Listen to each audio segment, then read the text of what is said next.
E aí, pessoal, voltei, né? Deixa eu só ajeitar a televisão aqui, ó, para eu poder acompanhar, caso vocês façam algum comentário.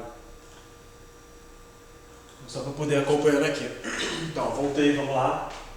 O que eu vou apresentar agora para vocês? Para quem chegou agora, não assistiu a aula da manhã, de manhã nós falamos sobre evolução, tá? Nós só conseguimos resolver uma questão porque eu precisei falar sobre alguns assuntos, né, sobre a teoria. Então o que acontece da seguinte maneira, só relembrando. Quando a gente fala sobre evolução, a gente tem que saber que durante um período da história acreditava sendo fixismo, ou seja, as espécies não mudavam, não sofriam modificações ao longo do tempo. Acreditava-se também na teoria da abiogênese, na qual a vida só surge a partir da matéria bruta, esse A vem de negação, tá? Depois entrou a teoria da biogênese e mesmo assim, grande parte aí, né, devido à grande influência da igreja, acreditava-se que essas espécies elas não sofriam o que hoje a gente conhece como mutação, tá? E aí, o que aconteceu?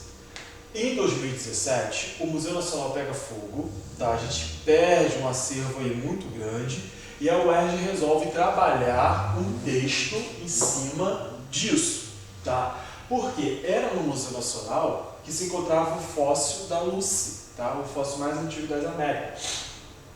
Então vamos lá, pessoal. Esse texto diz o seguinte, vou ter que ler esse texto de novo para nós continuarmos as nossas questões, já que ele é a base para nós respondermos lá o que a UERJ está pedindo. Então diz aí, Lucy caiu da árvore. Estranho, né? Lucy caiu da árvore. Alguém caiu do cavalo. Vamos lá. Conta a lenda que na noite de 24 de novembro de 1974, as estrelas brilhavam na beira do rio Wash, no interior da Etiópia.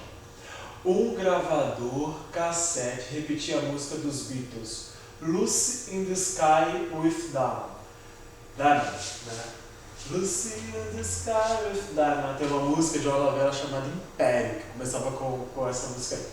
Inspirados, os paleontólogos decidiram que a fêmea AL, né, 2881, cujo esqueleto havia sido escavado naquela tarde, seria apelidado carinhosamente de Lucy. Lucy tinha 1,10 m e pesava 30 kg, altura e peso de um chimpanzé. Mas não se iluda, Lucy não pertence à linhagem que deu origem aos macacos modernos. Ela já andava ereta sobre os membros inferiores. Lucy pertence à linhagem que deu origem ao animal que escreve esta crônica e ao animal que está lendo, eu e você. Os ossos foram datados. Lucy morreu 3,2 milhões de anos atrás. Ela viveu 2 milhões de anos antes do aparecimento dos primeiros animais do nosso gênero, o Homo habilis. A enormidade de 3 milhões de anos separa a Lucy dos mais antigos esqueletos da nossa espécie, o Homo sapiens, que surgiu no planeta faz 12.000 anos. Lucy, da espécie Australopithecus afarensis, é uma representante das muitas espécies que existiram na época em que a linhagem que deu origem aos homens modernos se separou da que deu origem aos macacos modernos. Lucy já foi chamada de elo perdido, o ponto de bifurcação que nos separou dos nossos parentes mais próximos.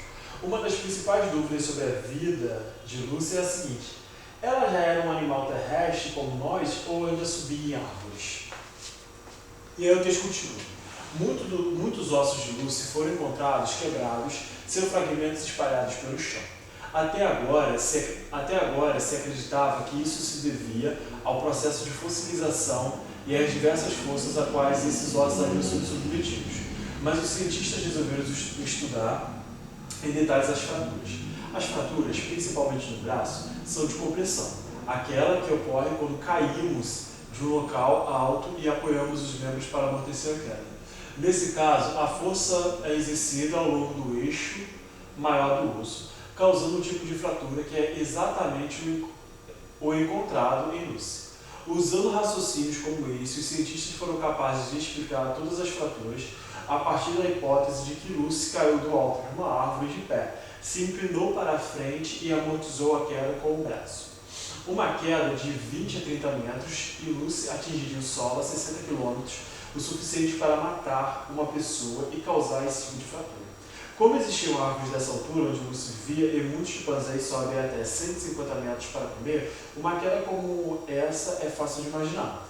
A conclusão é de que Lúcio morreu ao cair da árvore, e se caiu era porque estava lá em cima. E se estava lá em cima era porque sabia subir. Enfim, sugere que Lúcio habitava as árvores. Mas na minha mente ficou uma dúvida.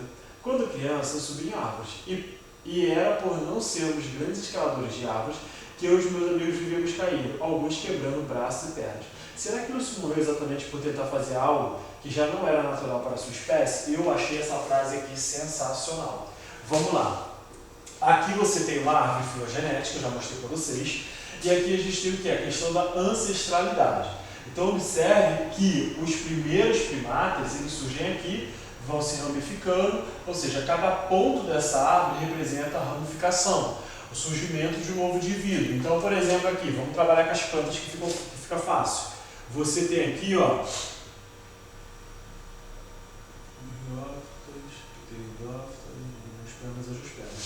aqui você vai ter uma alga verde que vai dar origem a quem? As briófitas.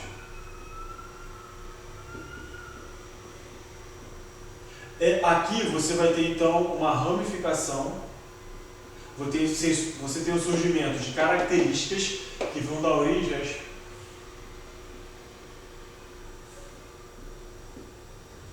pteridófitas.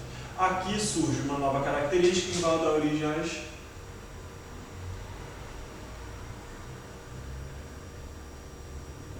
aqui surge uma nova característica que vai dar origem às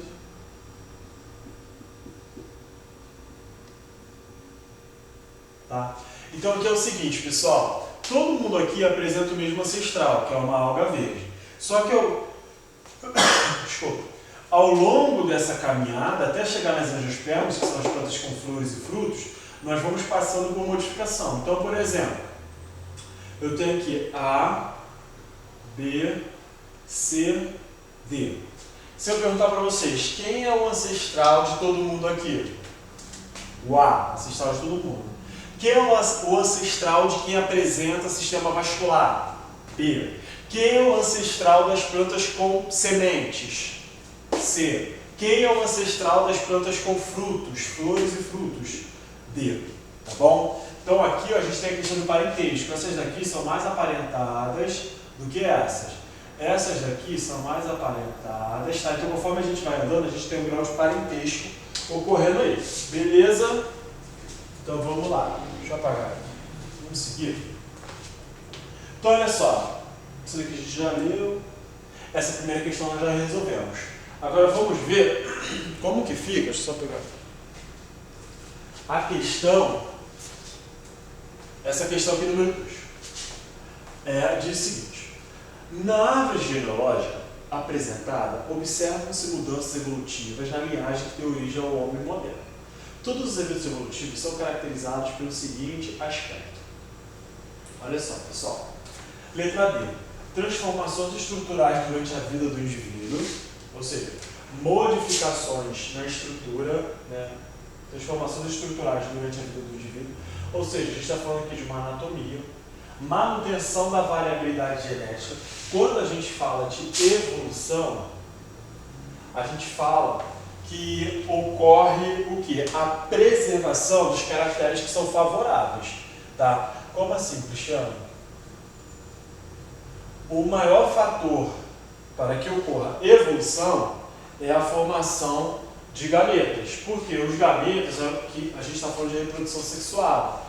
Então, quando eu falo de reprodução sexuada, eu estou falando da possibilidade de nós termos o quê? Variabilidade genética. A evolução, ela ocorre exatamente em cima da variabilidade genética. Porque na variabilidade genética ela vai poder selecionar caracteres que são favoráveis. Quando eu falo caracteres, eu estou falando do quê? De informações genéticas que são o quê? Favoráveis. Tá? Manutenção da eficácia dos processos metabólicos. Está dizendo aqui que os os processos metabólicos serão mantidos, alterações populacionais ao longo do tempo. Então, voltando na pergunta. Na árvore genealógica apresentada, observam-se mudanças evolutivas na linhagem que deu origem ao homem moderno. Beleza. Todos os eventos evolutivos são caracterizados pelo seguinte aspecto. Vamos lá ver a árvore. Não é essa. Vamos ver a árvore. Pessoal, quando eu observo essa árvore aqui, eu consigo notar logo de cara aqui que está ocorrendo o quê? O que ocorre aqui? Olha só, a primeira coisa que eu já consigo observar é que aqui eu tenho uma população, aqui eu tenho uma outra população. Aqui eu tenho uma população, aqui eu tenho uma população. Aqui eu tenho uma população e assim sucessivamente. Aqui eu tenho uma população de Homo sapiens. Então a gente vê que as populações elas vêm sofrendo alterações ao longo do tempo. Como assim, Cristiano? Uma população aparece, outra população desaparece. Então, uma população desaparece, outra aparece. Então a gente tem o quê? Conforme uma aparece, outra desaparece. Necessariamente tem que desaparecer? Não. Elas podem coexistir, tá? Mas elas não podem competir pelo mesmo recurso. Nós vamos ver isso nas aulas de ecologia, tá? Mas fica claro aqui que eu tenho o quê? O aparecimento e o desaparecimento de populações aí ao longo do tempo. Então vamos ver o que estão dizendo. Então ele diz o seguinte: todos os eventos evolutivos são caracterizados pelo seguinte aspecto: transformações estruturais durante a vida do indivíduo.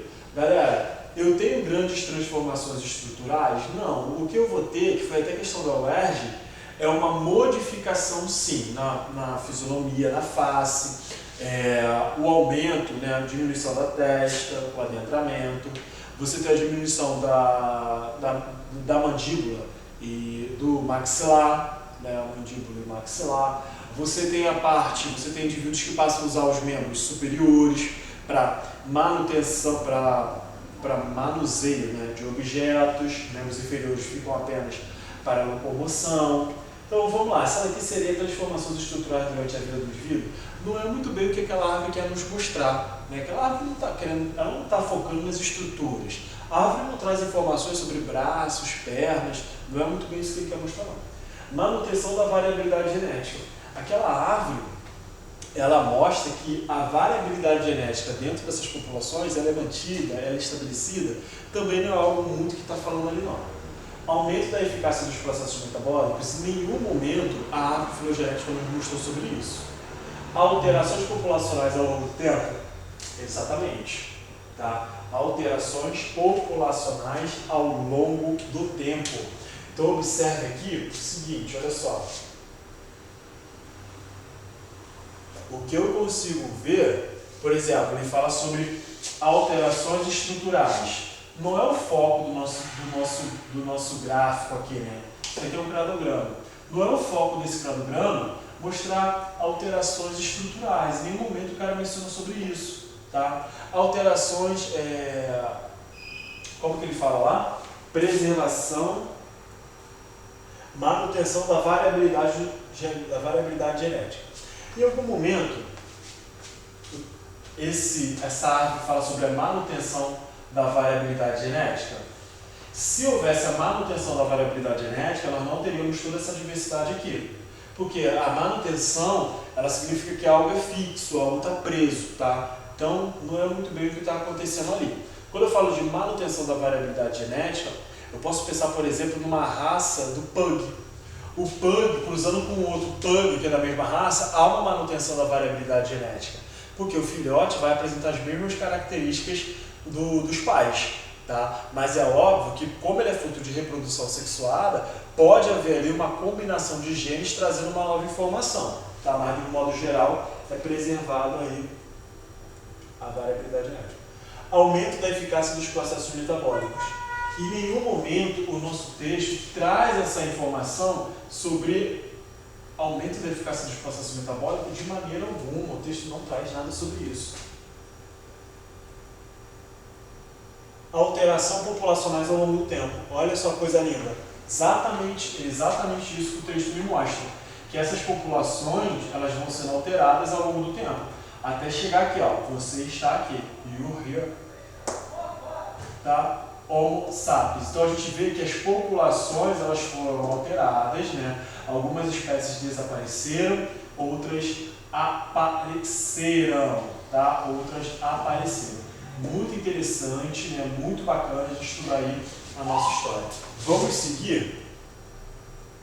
Aqui diz o seguinte: a teoria de Darwin, na qual as pesquisas sobre Lucy se baseiam, é amplamente aceita e aplicada na atualidade. Porém, no momento de sua elaboração, em meados do século XIX, causou polêmicas. A partir da imagem do texto, uma contestação à teoria de Darwin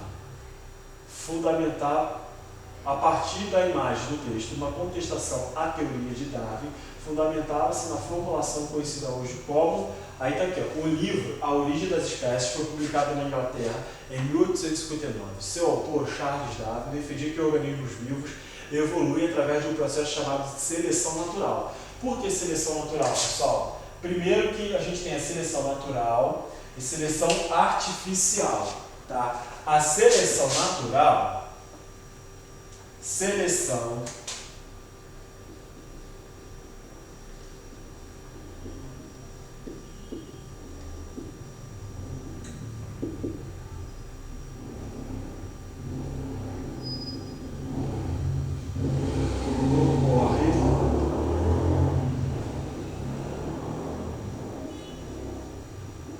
por ação do meio.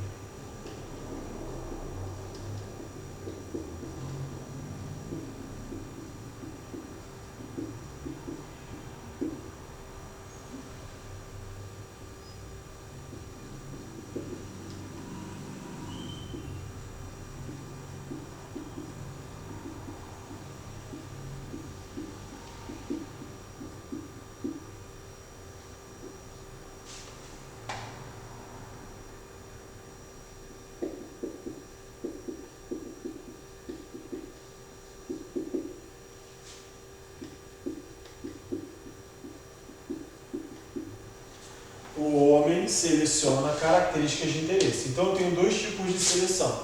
Eu tenho a seleção artificial e a seleção natural. Existem outros, seleção disruptiva, mas a gente vê em outro momento. Seleção natural ocorre por ação do meio. Como assim, Cristiano? Mudanças que estão ocorrendo. Então, por exemplo, a gente tem que tomar muito cuidado com isso, porque hoje existe uma linha muito tênue. Quando o homem causa a queima de uma floresta, ele acaba selecionando de maneira artificial as espécies que vão sobreviver ou não. Se essa queima for causada por um trovão, nós temos um processo natural. Tá? Agora, se tem influência do homem, é um processo artificial. Caiu uma questãozinha no Enem, muito bacana, apesar de ser a turma da UERJ, acho que serve como exemplo, a Arca de Noé. Mas não era a Arca de Noé não, era a Arca de alguma coisa lá que estava no ar. Naquela arca, você tinha, ninguém fez pergunta não, você tinha ali, por exemplo, um homem, era uma charge de um homem na arca jogando alguns animais no mar. A questão te perguntava que tipo de seleção era aquela. Se era uma seleção natural, artificial, e falava N coisas. Pessoal, pensa só comigo. Se eu tenho os animais vivendo num ambiente na qual veio uma chuva intensa, alagou tudo aquilo, surgiu uma enchente, alguns animais morrem, eu tenho uma seleção natural, tá? Choveu, alagou, algumas espécies morreram, beleza, show de bola. Agora, quando eu pego essas espécies e jogo no mar para ver quem vai conseguir nadar, eu tenho uma seleção artificial, porque eu estou criando aquela condição. As espécies não foram expostas àquela condição de maneira natural. Eu criei aquela condição, eu joguei aquelas espécies ali na água. Eu estou selecionando quem vai viver e quem vai morrer. Tá? Então vamos tomar cuidado com isso. Outro exemplo de seleção artificial é quando eu faço cruzamento de espécies, né, como por exemplo Canis, do gênero Canis. Eu começo a cruzar diversas espécies e eu vou selecionando aquelas características que são de interesse. Mais um exemplo, quando a gente pensa no ancestral dos cachorros, a gente tem os lobos. tá? Você olha para um lobo hoje e olha para o pug. Uma vez eu vi uma tirinha muito engraçada, que é um lobo,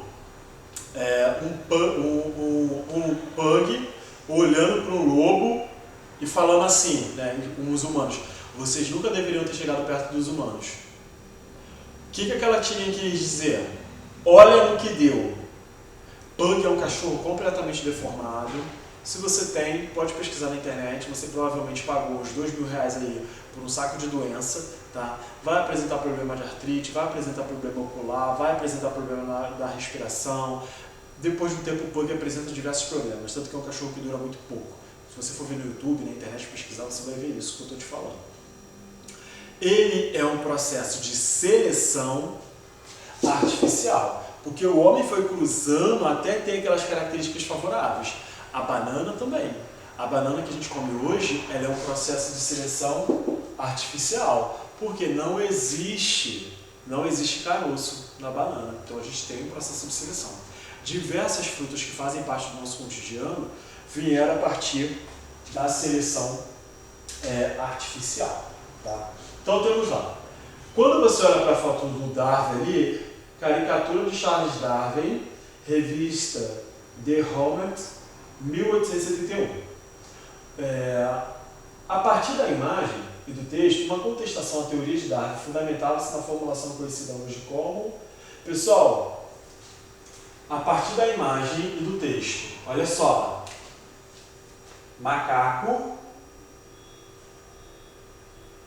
homem, junção dos dois, tá? Aqui eu tenho evolução, aqui eu teria uma junção de duas teorias, evolução, deixa eu escrever ali para vocês.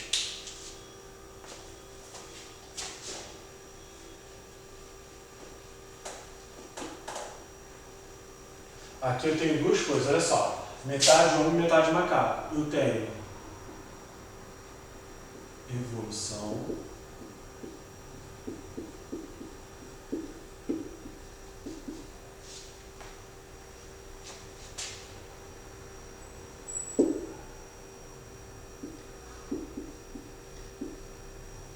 evolução versus criacionismo, tá? Certo. Eu tenho aqui, ó, um contraste e o texto me diz exatamente o quê? O livro A Origem das Espécies foi publicado na Inglaterra, blá blá blá blá blá blá blá, defendia que os organismos vivos evoluíam através de um processo que chamou de seleção natural. A primeira edição do livro se esgotou rapidamente. Muitos abraçaram imediatamente sua teoria, visto que resolvia inúmeros quebra-cabeças da biologia. Contudo, os cristãos ortodoxos, pronto, matei a questão, condenaram o trabalho como uma heresia. Logo, a partir da imagem do texto, uma contestação à teoria de Darwin fundamentava-se na formulação conhecida como hoje como criacionismo. Tá? Criacionismo. Beleza? Então a resposta estava no texto, tá, gente? Dava para extrair do texto. Vamos seguir. No segundo parágrafo do texto, Fernando Renes, do texto de Fernando, a repetição da palavra animal aponta para uma crítica a uma ideia do senso comum. Aponta para uma crítica. Vamos lá? Questãozinha aí, ó. Vamos lá ver, dizer que... Vamos voltar no texto. Segundo parágrafo. Tá aqui. Lucy tinha 1,10 m e pesava 30 kg. Altura e peso de chimpanzé, mas não se iluda. Lucy não pertence à linhagem que deu origem ao macaco moderno. Ela já andava ereta sobre os membros inferiores. Lucy pertence à linhagem que deu origem ao animal que escreve esta crônica. Ou seja, ao animal que escreve esta crônica. E ao animal que está lendo, eu e você. O autor chama eu e você de animal. Cristiano, devo me ofender com isso? Não, por quê? Nós realmente pertencemos ao filo, ao grupo, né, dos animais. Tá? Então a gente pertence a esse grande grupo, nós pertencemos ao reino animalia. Tá? Mas, Cristiano, eu sou um animal sim, gente. Nossas características, nós pertencemos ao grupo dos mamíferos. Tá? Se você fosse comparar com o cachorro, a única diferença é que o cachorro ele vai ter sistema nervoso, tecido conjuntivo, tecido epitelial, tecido adiposo, ele vai ter tecido nervoso que eu já falei, ele vai ter um coração, ele vai ter tecido muscular, ele vai ter tudo isso. Mais importante, ele só não tem a capacidade de pensar no que ele vai fazer, ele age por instinto. A gente não. A gente apresenta as mesmas características, mas nós conseguimos raciocinar sobre os nossos atos, sobre as nossas atitudes, sobre o que nós queremos. Tá? Então, vamos voltar lá e ver o que o cara está perguntando. E aí, aqui diz o seguinte. No segundo parágrafo do texto, né, a repetição da palavra animal aponta para uma crítica a uma ideia do senso comum. Qual é a ideia essa de senso comum, galera? Senso comum é o que metade da população pensa. Essa ideia pode ser enunciada da seguinte forma: os seres humanos pertencem ao conjunto dos primatas. Pessoal, dizer que os seres humanos pertencem ao conjunto dos primatas é um senso comum? Não. Não é um senso comum. Tá? Os primatas pertencem ao conjunto de seres humanos? Também não é um senso comum. Os seres humanos não pertencem ao conjunto dos animais? Isso é um senso comum. Os animais não pertencem ao conjunto dos seres humanos? Gente, cadê o Rafael aqui para me ajudar com conjuntos? Galera, a nossa resposta aqui certa é a letra C. Por isso que o autor fala lá, Lucy não pertence ao grupo do animal que está escrevendo esta crônica e do animal que está lendo também essa crônica. Por que ele chama a gente de animal? Justamente para despertar sobre isso. Falar, cara, você teve aula de biologia na escola, você sabe que você é um animal. Um animal racional, mas você é um animal.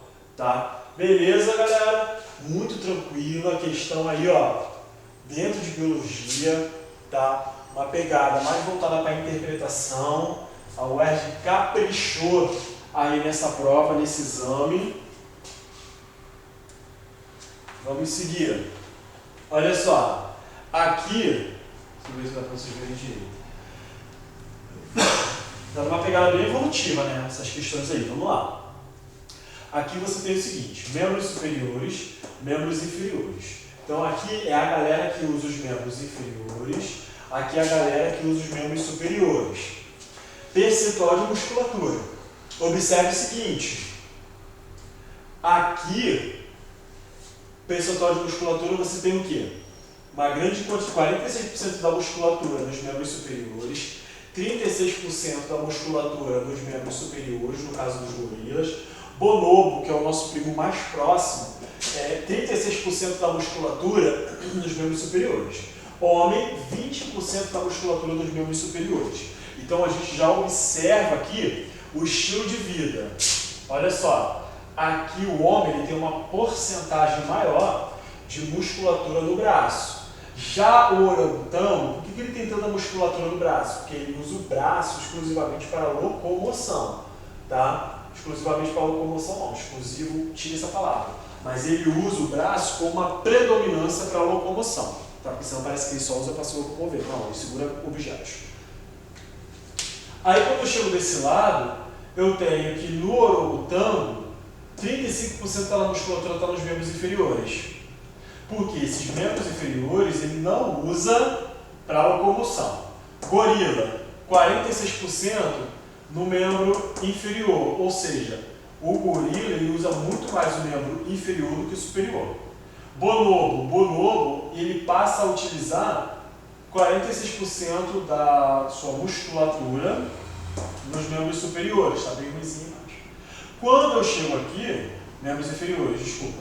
Quando eu chego aqui, no homem eu tenho o seguinte, 60% da sua musculatura está voltada para os membros inferiores. Está voltada para os membros inferiores. Então, só analisando esse gráfico de novo. Membros superiores, membros inferiores. Observe que quem tem uma maior porcentagem de musculatura nos membros superiores é o orangotango, que é um cara arbóreo. Tá? Quando eu chego aqui no homem, os membros inferiores é o que apresenta uma maior porcentagem de musculatura. E aqui está mostrando para mim que ele usa para caminhar. Ou seja, houve um deslocamento da musculatura, não um deslocamento, tá galera? Mas houve um investimento maior dessa musculatura nos membros inferiores. Então vamos seguir.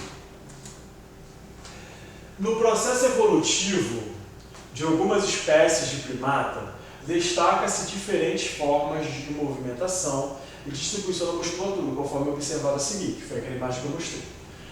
Em relação aos demais primatas, a diferença na distribuição da musculatura da espécie humana favoreceu a seguinte atividade.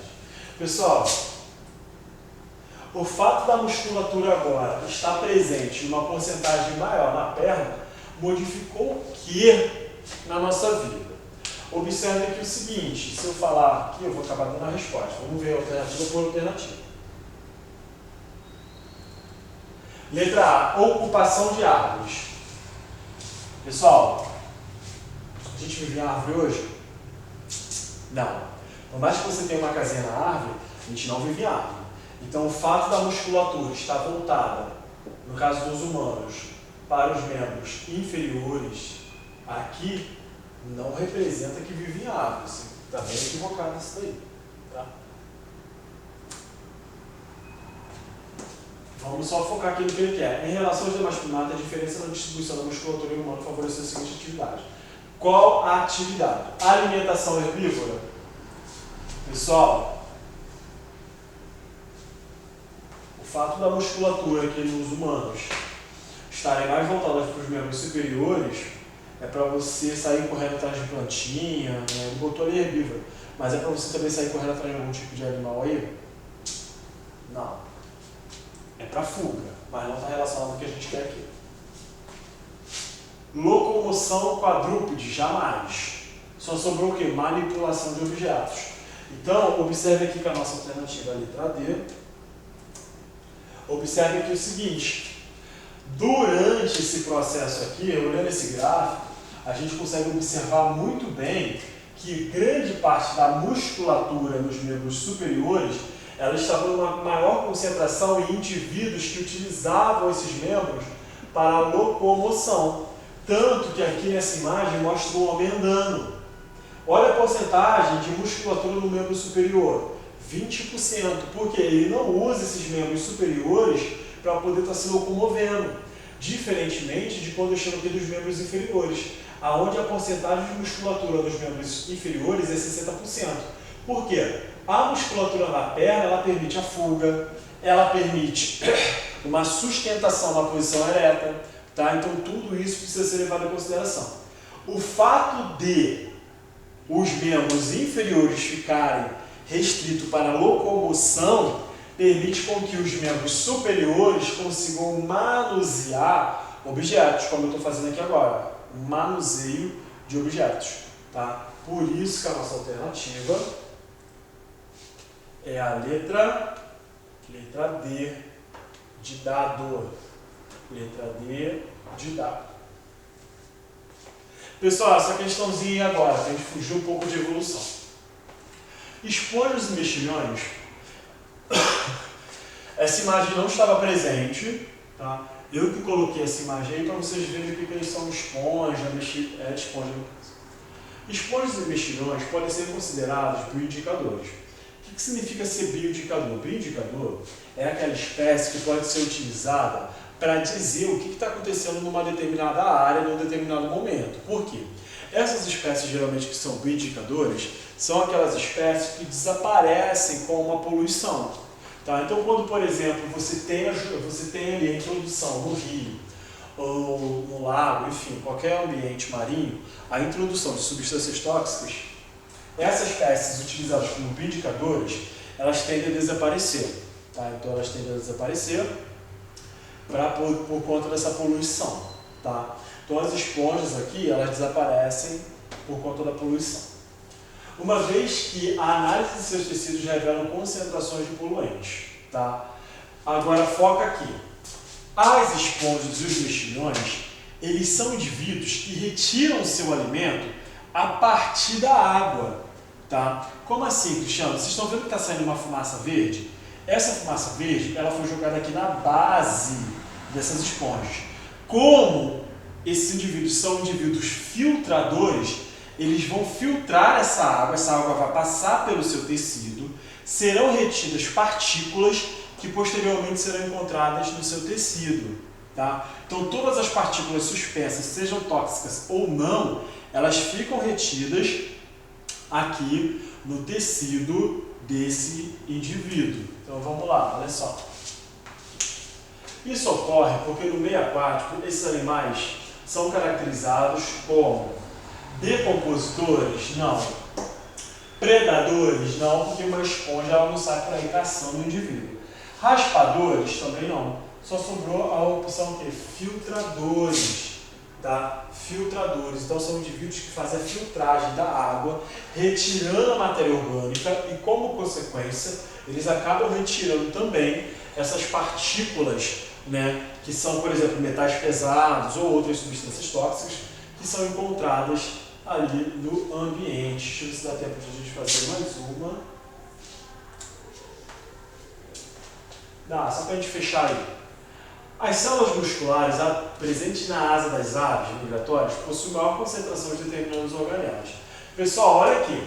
As células musculares, se é músculo, você já pensa em quê? Músculo. Então, ó.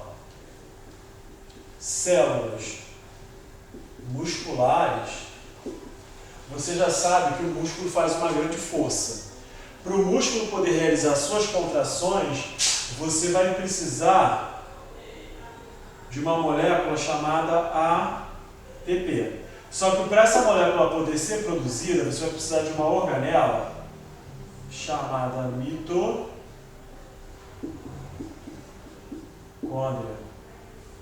Mito só se for côndria. Você tem ali, comparando as células musculares do resto do corpo.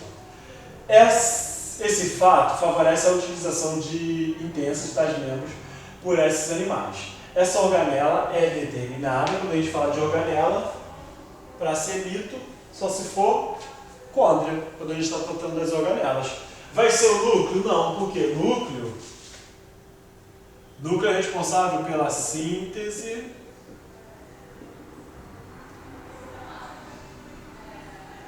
proteínas, síntese proteica. Centríolos? Não, centríolos é responsável pela divisão celular,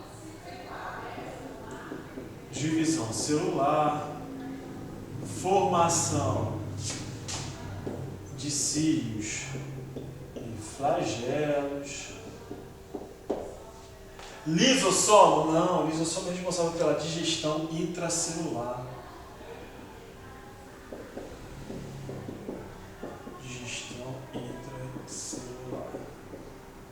Mitocôndria? Sim, mitocôndria. Responsável pela produção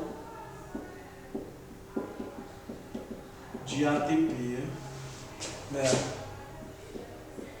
com formação de água. Pessoal, fechamos assim a nossa aulinha de hoje, tá? Falamos brevemente sobre o assunto aí de evolução.